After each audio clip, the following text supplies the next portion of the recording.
Hello there, Virgos. Welcome to your reading.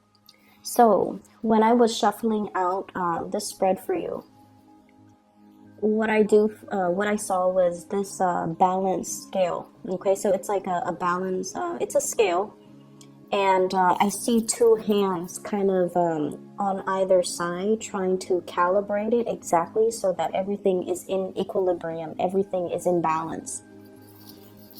And so that's what I saw. And the other thing that I'm seeing as well is, and I'll go back to the first image in a little bit, but I want to get the descriptions out of the way so that I don't forget. The other thing that I'm seeing as well is, I see this woman. She is wearing like, she looks like she's a Puritan. Like it looks very Wild West. Almost like Oregon Trail looking landscape. Okay, so there are mountains in the background. It's nighttime, and she's wearing a bonnet, and she has a bonfire going, and she has some meat grilling on a spit, and she's like taking her time tending to it and kind of like rolling it so that it's cooking evenly. So you know that she's spending a lot of time trying to do that, and then this man walks by. And he tears a chunk out of it and he just eats it, and then he walks away without even, a thank you, without even offering anything to her, and she doesn't seem upset. She just kind of looks down, and then she continues to kind of turn it until it's ready. Okay? So those are the two images that I saw. And so I feel like there is a major, the thing that we're dealing with for the rest of January, there's a major theme about reciprocity, about the give and take, about balancing out responsibilities, also about karmic justice in this spread. And I feel like some of you have been dealing with somebody who is a little bit opportunistic. Okay, they're kind of like pulling the wool over your eyes, or they are doing this with everybody. Okay, it's almost like somebody who is quite manipulative, deceptive. They put on the air that they put on airs that they are a certain way, and what you know to be true is very different. I feel like there have been instances where this person, it's almost like getting warnings, okay? And I usually believe that, whenever the universe has a message for us, messengers come in three. And if we ignore it, the signs get bigger and louder and more recognizable and more difficult to ignore. And so I feel like this has been like an ongoing issue with this person, where they're very deceptive, they're very opportunistic, and I feel like they'll take and take and take and take, because they deep down they only care about themselves, and they have this this mentality that like, well, the other person's giving, so why don't I just take, And there's also something here that indicates to me that if we give to somebody because we love them, because we care about them, the way they look at it is, oh, well, the other person's giving, so why don't I just take, So it's almost like if they didn't have it to give, then they shouldn't have given it out. So you're dealing with somebody who is, lacking in awareness, lacking in consideration. Okay, they could be younger, like they could be a little bit more childlike, where they're a little bit more self-absorbed. They don't really understand the rule of things. They don't understand reciprocity just yet. Or you're dealing with someone who's opportunistic, and they just that's just the energy that they're exuding. And so, they will always, ask for assistance. They will always ask for help. They will always kind of like not want to do the responsibilities on their own. And I also feel like it's someone who's a taker in the financial sense, okay? So what we have here is the Five of Pentacles, hands outstretched. Somebody that you're dealing with is wanting, you know, like the assistance, wanting the financial assistance, needing help, or constantly asking because they might have poor time, money management skills. I'm seeing as well for some of you, you know, Virgos, you guys are really, really, really kind people. You're very, very kind people. But like with all acts of kindness, I feel like, you know, you want to devote your energy and your resources and your time to help people who are willing to help themselves. If someone has fallen on hard times, of course you want to help them out, right? And then you hope that, you know, not because you want anything in return, but you hope that, oh, they're dealing with a bump in the road. So if I help them, they're going to overcome it and then they'll be okay. And then there are people where they make really bad decisions over and over and over and over again, and they don't learn.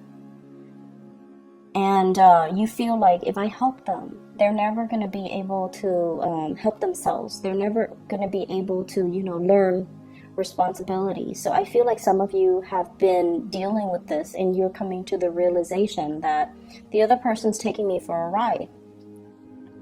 And if I keep helping them, it doesn't teach them responsibility. In fact, it's enabling this type of behavior. So I'm going to put a stop to it. So you have somebody here that's like, woe is me, okay? Three of Swords. It's not my fault. It's somebody else's fault. It's almost like, can't you see what's happening to me?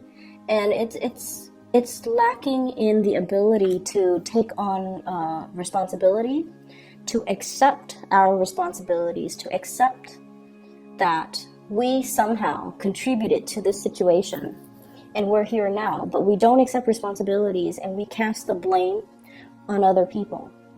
So I feel like you're kind of stealing up, or you are trying to show somebody, you know, some tough love. You're trying to let somebody learn their karmic lesson. Okay, this is not about spite. This is not about vindictiveness. This is not about turning our back on a person that needs help. This is more about dealing with someone specifically where they're not really seeing or taking ownership of their actions, and over and over and over and over again, they're not able to connect that, you know what, I created these problems, I'm going to have to fix it. So I feel this energy here about you detaching yourself, about you telling the other person, you know, I can no longer help you. However, I have these resources or these people that you can get assistance from. Or, you know, if you want something, you have to work for it, okay? So for those of you who are dealing with this in children, somebody wants, like, somebody cuts corners. I feel somebody cuts corners. They want the easy way out. They don't want to, you know, learn delay gratification and self-discipline and, you know, work hard so that you can be proud of your work. They just want to cut corners, and I feel like you're kind of telling them in very, you know, few words, like, if you want to get money for that, you have to work for it. Okay, so I feel like you're kind of drawing the line, and you're being very firm with another person. I also feel as well, for some of you, this, honestly, I don't feel a lot of children. I feel like it's somebody who's an adult, okay? It's somebody who is like over the age of 18. It's almost like, from your perspective, you feel like they should know better. And you're sympathetic. I feel like you care about this person. You don't have any vindictiveness or any malice or any anger towards them. You just want to tell them, you know, the concept of karma, and you want them to really understand the value of hard work, and you want them to understand that you can cut your corners your whole life, and at the end of your life, you're going to have nothing to show for it. And I feel like you just want them to understand that there are ramifications to their actions, and they're having a really hard time seeing it because I feel like they've been manipulated, and they've been They've been doing this with a lot of people, and they've gotten away with it, because I feel like you're dealing with someone who's very slippery and very slick. Okay, like the world is there for my taking. Like someone who's very self-absorbed. Very self-absorbed.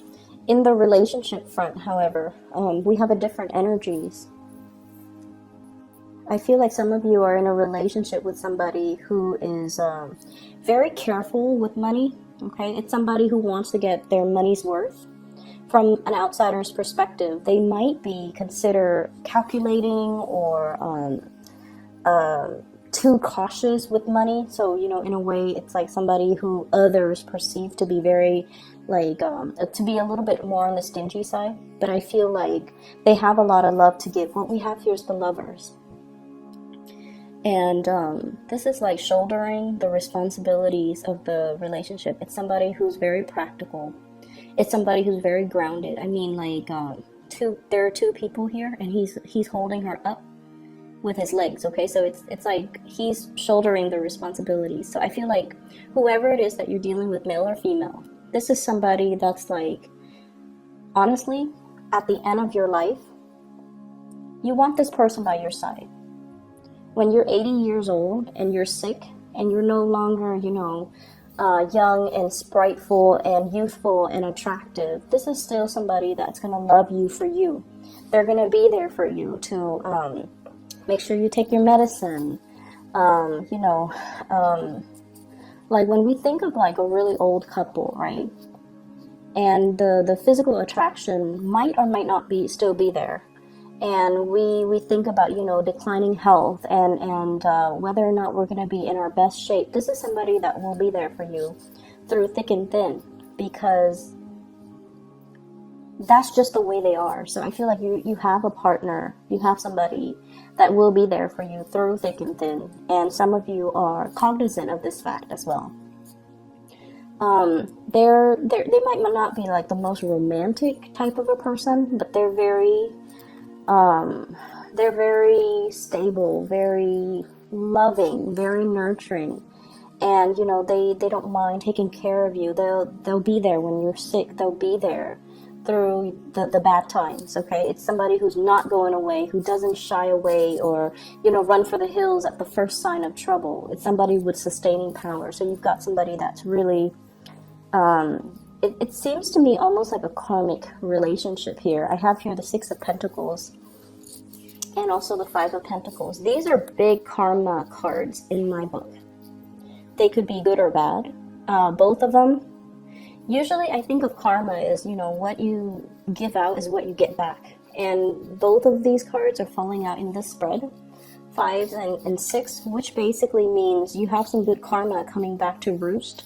And then if you're dealing with this karma from the other person who's not really learning responsibility, then I definitely feel like that might be associated with their energy. But aside from that, I feel like there might be a karmic relationship. It's somebody who, the two of you are learning a lot from one another. And I feel like, honestly, I feel like the other person, you know, Virgos, like I mentioned before, I feel like you're turning your back, right? And you're turning your back on opportunists. And I feel like many of you, when you're young, you guys, not that you're not sweet and adorable and, you know, very kind and loving, you still are all of these things. But I feel like in the process of going through life and dealing with very, very self-serving people and dealing with people who are like emotionally irrational, explosive, or just so self-absorbed, I feel like it has dampened your faith in humanity. That's what I'm sensing. So I feel like that sense of unconditional love, unconditional trust, that sense of childhood abandonment, I feel like it's life has taken a toll on you, where you're no longer naive and innocent and trusting and you know, giving your heart away. You're very selective about where you're giving your energy at this point that I'm reading for many of you guys. And I feel like the other person that's in your life, yes, they're calculating, yes, they're practical, yes, and all of these things. but they have like a calmness about them where they have a really good understanding of human character. They have a really good sense of, we're all humans, we make mistakes. This person might be an opportunist, but they probably grew up with a lot of people that were like that, and that's why they're like that. So this person is giving you a sense of wisdom. They're kind of broadening your worldview. They're able to show you kind of like another side of looking at a situation or looking at a person. And I feel like they're teaching you a lot about, generosity. Not so much financial generosity, although for some of you it could be. But they're teaching you about like the generosity of the spirit, okay? Which is, many of you are very hard on yourself, okay? You're perfectionistic. You beat yourself up when you do something wrong. And the thing is, when we're really hard on ourselves, we're also very hard on other people. Okay, right? So the other person that you're dealing with here, this is either a lover, a relationship partner, somebody you're interested in. I feel like they're very forgiving. They're very forgiving. They understand that we all have flaws. They understand that we don't always grow up in the best environment. And so hate the action of the person, but don't hate the person. And they're teaching you to not be so harsh. That's what I'm seeing. They're teaching you about that, spiritual generosity. Don't be so hard on other people, because it's a reflection of how hard you are on yourself. Don't be too critical of other people, because you are very critical of yourself. And, accept the flaws, accept that things are not always perfect, accept that we're human. And so I feel like there is a very uplifting situation happening here, where somebody is showing you a different perspective, a different side of a situation. And I feel almost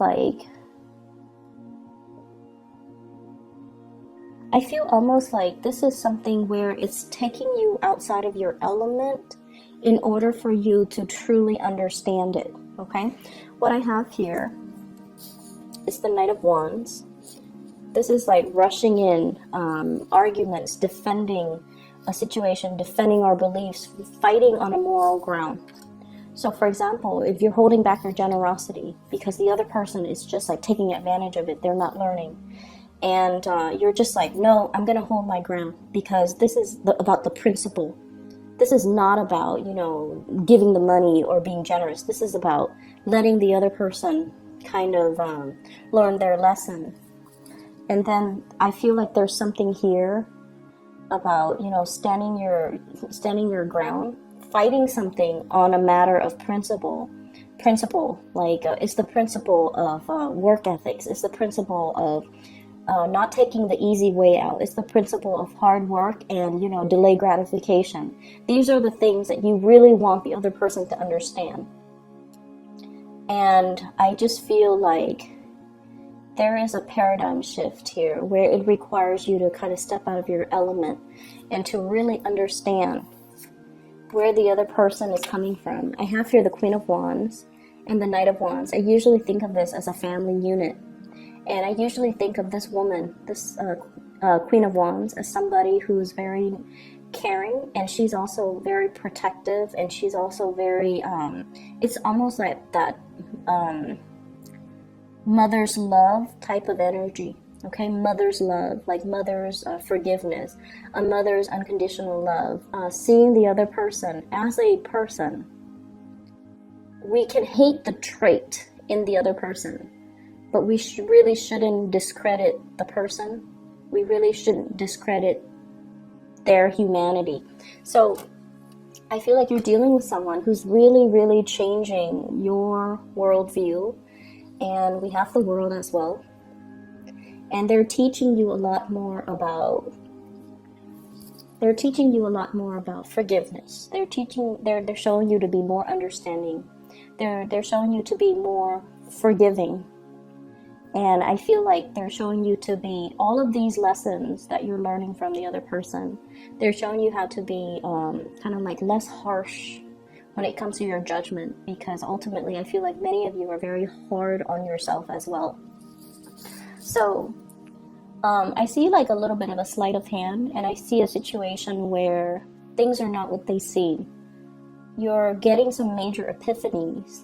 It's almost like this person is like this, but or under harsh conditions, they're like this. So I feel like you're seeing really, really good sides to people, okay? And I feel like there might be, it's almost like, whoa, I thought things were one way, but then now things are turning to be a different way. But I feel like it's a turn in a better direction, all right? Let me see if there's anything else. So what I have here is this King of Swords, and I want to see if this is the opportunist that you're dealing with or somebody else. Okay, give me just a moment.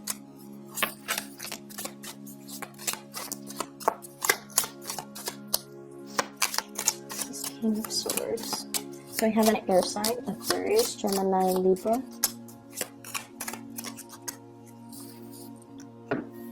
I feel like for some of you, there might have been a separation here. Three of Swords, King of Swords, with an air sign, Aquarius, Gemini, and Libra. And I feel like they're thinking about you. They're wondering about you. And they're just like, do you miss me? Does the Virgo person miss me? Are they okay? What are they up to? Do they not see me trying to reach out? Have they, especially if they have been sending you messages, they feel very, very left out by you. For some of you, I feel like you have moved away from this person like once and for all. And, you are really trying to block communication. You're trying to block solicitation from this person. Reaching out, getting blocked. Okay, so I feel like you're trying to block communication and solicitation from this person. So Aquarius, Gemini, and Libra. And I almost see this sense of like I've learned who you are. I know who you are, and I've moved on. Okay, so there's a very strong sense of finality associated with this. That is all I have for you here. Virgos, I'm sorry, I'm blanking out. What I do feel, one last thing, is I feel like there's a situation where, if someone has already revealed their true character, I feel like it's already, it's like cracking that egg, right? Cracking that egg. It's already cracked. You can't put the yolk and the white stuff back into the cracked shells, okay? Cracked eggs. So it's sort of like things have already been hatched. Everything's already hatched. Everything has already been determined. So I feel like you can't really go back to a situation from the past, okay? I wish you all the best, okay? And take care of yourself. I will be back in February, okay? Take care, Virgos, and I wish you a splendid rest of January. Bye-bye.